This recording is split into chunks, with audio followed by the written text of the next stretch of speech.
अध्ययन सूत्र में है खुड्डेहिम सह संसज्ञं, क्षुद्र व्यक्तियों का संगत नहीं करना चाहिए,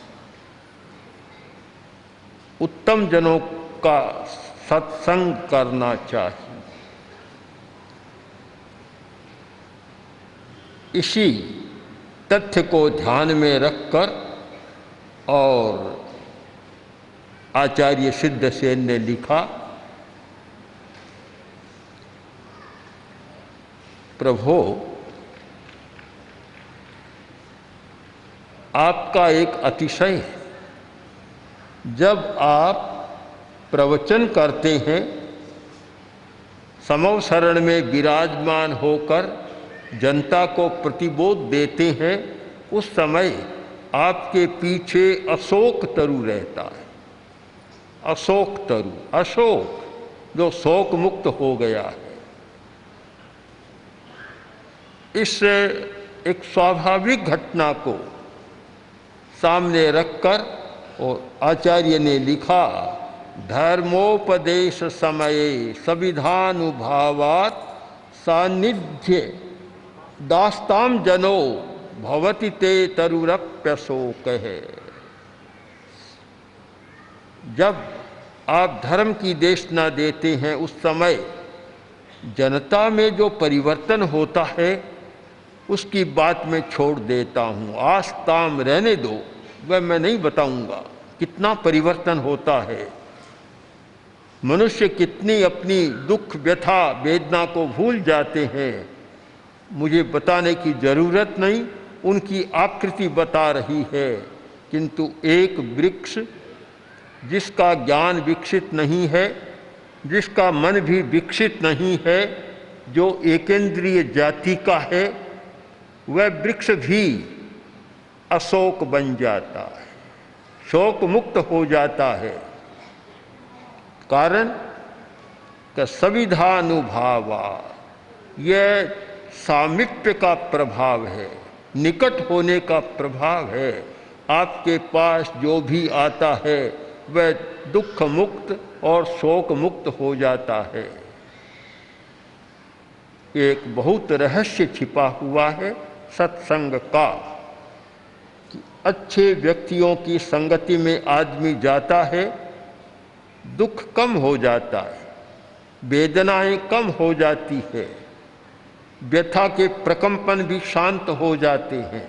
एक वैज्ञानिक अध्ययन इस विषय को स्पष्ट बताता है कि नकारात्मक दृष्टि वाला व्यक्ति या बुरी सोच वाला व्यक्ति कोई है, उसकी संगति में, उसके समीप कोई व्यक्ति जाएगा तो तत्काल प्रति घन मिलीमीटर रक्त में 1500 श्वेत कण कम हो जाए। हमारे रक्त के दो प्रकार के कण होते हैं, लाल कण और श्वेत कण। श्वेत कण स्वास्थ्य के लिए जिम्मेवार है, हमारी रोग प्रतिरोधक शक्ति है श्वेत कण, और श्वेत कण अच्छे होते हैं, आदमी स्वस्थ रहता है। और श्वेत कणों की संख्या घटती है तो आदमी बीमारियों से आक्रांत हो जाता है। एक बुरे आदमी की संगति और अच्छे आदमी की संगति, अच्छे आदमी की संगति की, उसके पास गया, तत्काल 1500 श्वेत कण बढ़ जाते, स्वास्थ्य अच्छा होता है। शायद यही कारण है कि बहुत लोग कहते हैं कि पास में आया और मेरी बीमारी दूर हो गई। सुबह सुबह भाई ने बताया, बताने वाला भी वकील, स्वयं प्रबुद्ध व्यक्ति, उसने बताया कि हम जब आए तो मेरी पत्नी के और रोज उलटियां होती थी, कै बमन होती थी। हमने सोचा कैसे जाएंगे, एक बार तो टिकट कैंसिल करने की बात सोच ली, हिम्मत करके आ गए और पता नहीं क्या हुआ, यहाँ आने के बाद एक बार भी उल्टी नहीं। ऐसी अनेक घटनाएं आती है। इनके रहस्य को समझना है। रहस्य क्या है कि अच्छे वातावरण में जहाँ सकारात्मक चिंतन है, सकारात्मक भाव है, 18 पापों का वर्जन है। 18 पाप हैं, वही तो नकारात्मक भाव है, उनका वर्जन है। उस वातावरण में गया और श्वेत कणों की संख्या बढ़ जाएगी और बीमार आदमी भी स्वस्थ हो जाएगा। बुरी संगति में जाओ, जहाँ बुरा वातावरण, जहाँ निषेधात्मक चिंतन, निषेधात्मक दृष्टिकोण, निराशा का दृष्टिकोण, वहाँ जाओ तो वहाँ जाते ही वही प्रति घन मिलीमीटर रक्त में 1600 श्वेत कण घट जाते। एक ओर श्वेत कण बढ़ जाते हैं और दूसरी ओर श्वेत कण घट जाते हैं। और श्वेत कण के घटने का मतलब स्वास्थ्य में गिरावट और बीमारी के लिए अवकाश। आचार्य ने सुंदर लिखा है, सविधानुभावात्। प्रभो, आपके सामीप्य आने का ही अनुभव है, प्रभाव है कि जो आपके समीप आया वह शोक मुक्त आदमी होता है। कोई आश्चर्य की बात नहीं, किंतु बेचारा वृक्ष है जिसमें कोई ज्ञान का विकास नहीं, चिंतन नहीं, वह वृक्ष भी अशोक बन गया। यह एक तीर्थंकर का अतिशय माना जाता है कि प्रवचन काल में देशना के समय उनके पीछे अशोक वृक्ष रहता है। इस अशोक वृक्ष को ध्यान में रखकर और आचार्य ने एक बहुत बड़ी सच्चाई का आविर्भाव कर दिया, प्रकटन कर दिया। बड़ी सच्चाई, एक रहस्यपूर्ण बात हमारे सामने आ गई कि सत्संगति की महिमा तो बहुत गाते हैं, बहुत पुराने संतों ने गाई, आज भी हमारे संत गाते हैं कि संगति बहुत लाभदायी होती है। पर क्यों होती है, उसका प्रभाव क्या होता है, अगर हम इसके साथ वैज्ञानिक अध्ययन को, जो कि आज यंत्रों के माध्यम से परीक्षण के साथ बात हमारे सामने आती है, जब सामने रखते हैं तो लगता है कि जो बात कही गई वह अंतर्दर्शन के आधार पर कही गई थी। आज का वैज्ञानिक यंत्रों के माध्यम से परीक्षण कर कहता है, और पुराने लोग जिनकी अंतर्दृष्टि जागृत थी, जिनकी अतीन्द्रिय चेतना जागृत थी, उन्होंने अपनी अतीन्द्रिय चेतना के आधार पर कहा कि अच्छी संगति में आने पर कितना फल होता है कि शोक समाप्त हो जाता है। इस बात को आचार्य ने उपमा के द्वारा समझाने का प्रयत्न किया कि यह कोई आश्चर्य की बात नहीं है। अभ्युत्गते दिनपतौ समहि रुहोपि। जब सूरज उगता है तो सारी पृथ्वी खिलखिला उठती है, विकस्वर हो जाती है। आंखें भी बंद थी, सूरज उगने को है, आंखें भी खुल जाती है। रात को नींद में आंखें बंद रहती है, आंखें खुल जाती है। आंखें नहीं खुलती, चेतना भी खुल जाती है। जो चेतना सुप्त पड़ी थी, निद्रा काल में तो चेतना सुप्त रहती है। कोई भी व्यक्ति नींद के समय न देख पाता, न सुन पाता और न कोई चख पाता। इंद्रियां भी अपने आप स्तिमित हो जाती है, गाढ़ी बन जाती है, क्रियाहीन हो जाती है और शरीर भी शांत रहता है। आंखें बेचारी बंद रहती है। किंतु जैसे ही सूरज उगा और सारा विश्व समहि रुहोपि, वृक्षों से ही जागृत हो जाता है, वृक्ष भी जागृत हो जाते हैं।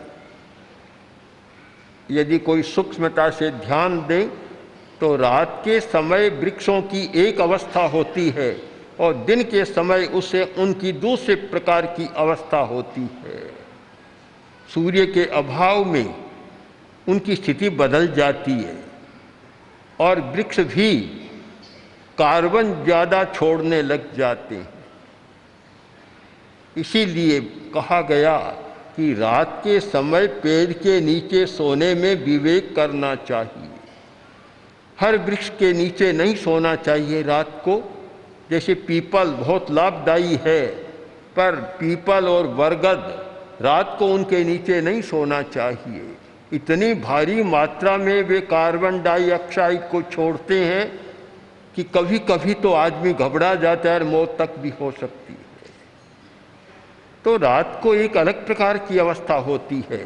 और जैसे ही सूर्योदय होता है, स मही रूहोपी, वृक्ष सहित सारा संसार विकस्वर होता है, खिल उठता है। यह किसका प्रभाव? कि सूर्य के सानिध्य का प्रभाव है। तो प्रभु, सूर्य का सानिध्य भी इतना प्रभाव छोड़ता है और उससे सारा विश्व एकदम विकस्वर हो जाता है। तो भला आपके परिपार्श्व में आने वाला आदमी अगर अशोक बन जाए, चिंता, बाधा, व्यथा, पीड़ा सबको भूलकर और शोक मुक्त हो जाए, अशोक हो जाए, तो कोई आश्चर्य की बात नहीं। हमारे सामने प्रत्यक्ष उदाहरण है कि आपके पीछे रहने वाला अशोक वृक्ष, नाम भी अशोक बन गया, अशोक वृक्ष, जहाँ शोक मुक्त आदमी हो जाता है।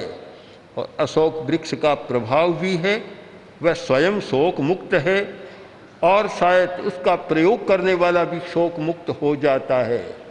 हमारे एक श्रावक मदन चंद जी गोठी, जो बहुत जानकार थे, तत्वज्ञ थे, बिरदी चंद जी गोठी जो प्रमुख श्रावक उनके पुत्र, और मदन चंद जी आगम के वेत्ता, तत्वज्ञानी और गूढ़ रहस्यों को जानने वाले व्यक्ति थे।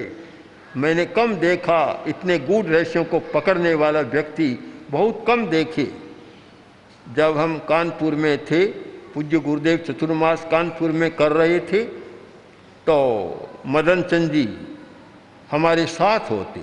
हम बाहर दूर जाते, जंगल पुल पार कर 2 माइल 2.5 माइल दूर जाते, वहाँ स्टेशन था, स्टेशन के पास अशोक के पेड़ थे।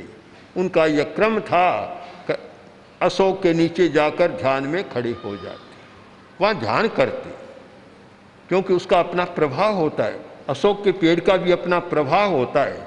आजकल भी अशोक तो मिलते हैं, पता नहीं क्या उनकी कटिंग ऐसी की, कुछ तो लंबे हो गए, कुछ किस प्रकार की हो गए।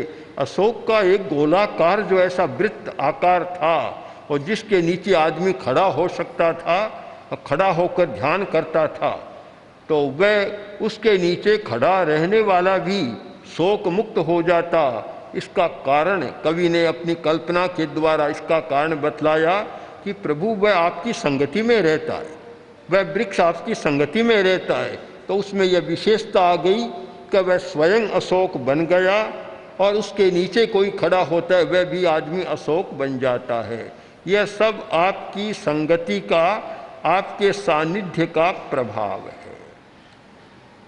स्तुतिकार ने स्तुति के माध्यम से एक नए रहस्य का उद्घाटन किया है और उस आधार पर हर व्यक्ति को चिंतन करना है कि किसके साथ रहें, संगति किसकी हो। बहुत महत्वपूर्ण बात है। छोटे बच्चे नहीं समझते, उन्हें भी बोध देना चाहिए कि संगत किसकी करो। बड़े बड़े लोग भी नहीं समझते, ऐसे लोगों की संगत करते हैं कि उनका दिमाग भी नकारात्मक बन जाता है, अच्छा आदमी भी बुरा बन जाता है। तो दोनों बातें सामने आ गई कि भावात्मक परिवर्तन भी हो जाता है और साथ साथ वैज्ञानिक दृष्टि से विचार करें तो स्वास्थ्य का परिवर्तन भी हो जाता है, बीमारियां भी घेर लेती है। एक और कल्पना स्तुतिकार ने की कि यह माना जाता है, तीर्थंकर का एक अतिशय है कि देवता फूलों की वृष्टि करते। अब आप कल्पना करें, ऊपर से कोई आदमी फूल बरसा रहा है, फूल कैसे गिरेगा? नीचे तो फूल होगा, ऊपर उसका वृंत होगा, वृंत तो ऊपर रहेगा, ऐसे ही गिरेगा।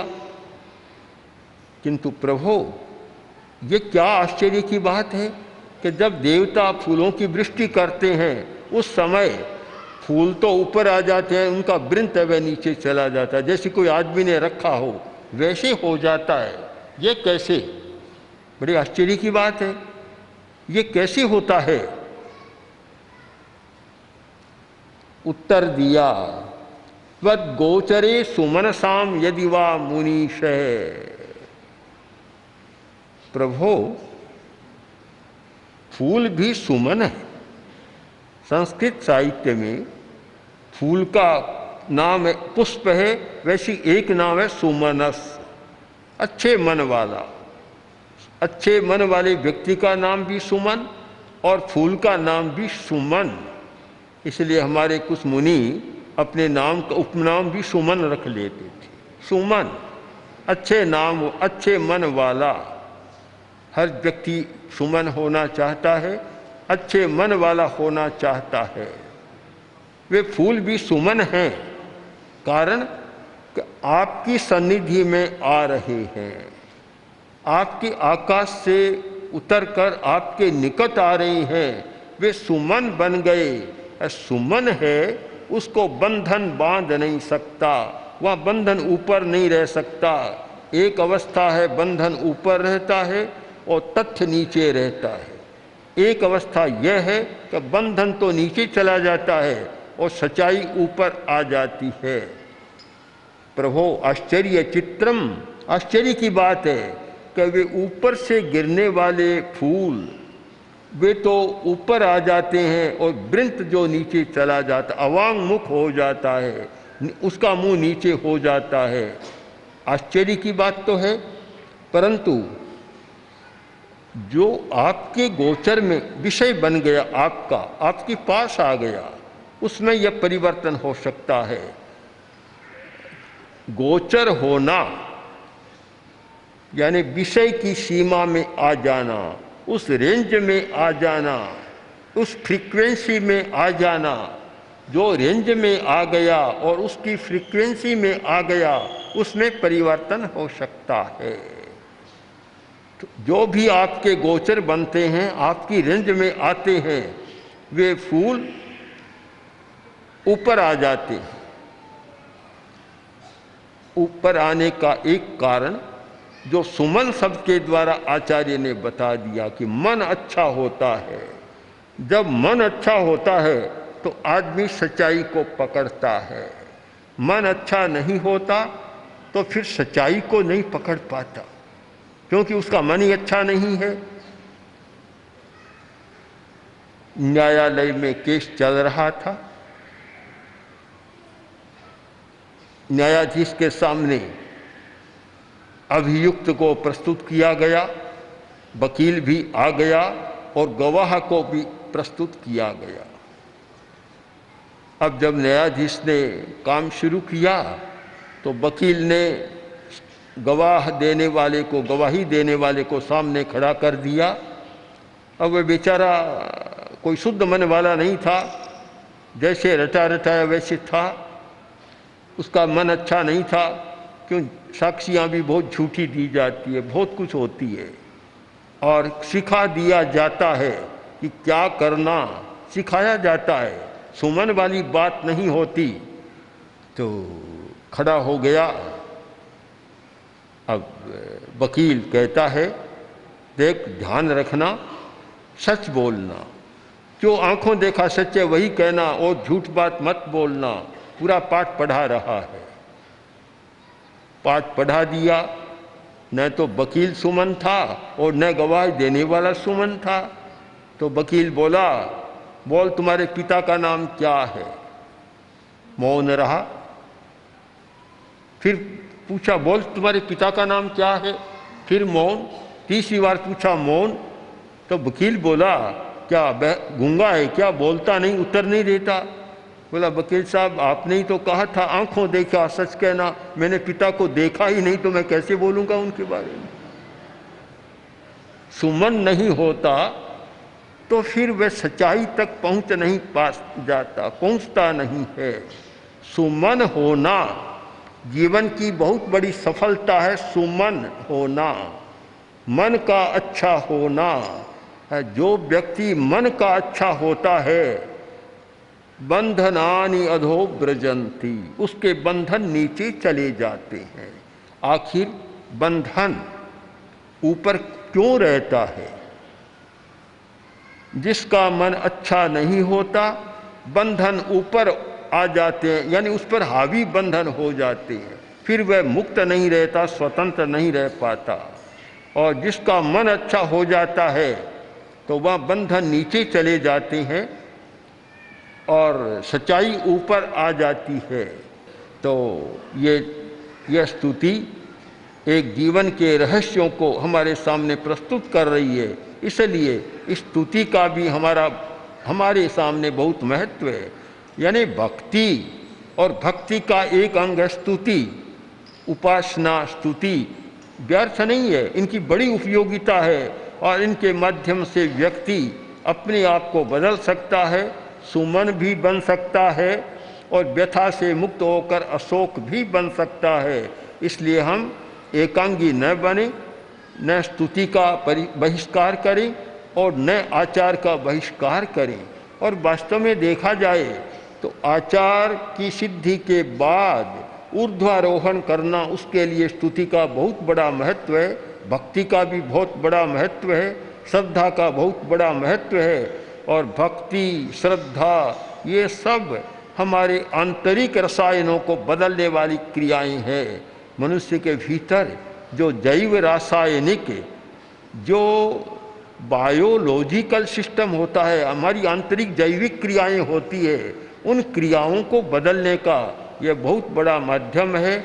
इसलिए स्तुति, भक्ति, सेवा, श्रद्धा, उपासना, इनका भी हमें यथार्थ मूल्यांकन करना है। ओम श्री महाप्रज्ञ गुरवे नमः। ओम श्री महाप्रज्ञ गुरवे नमः।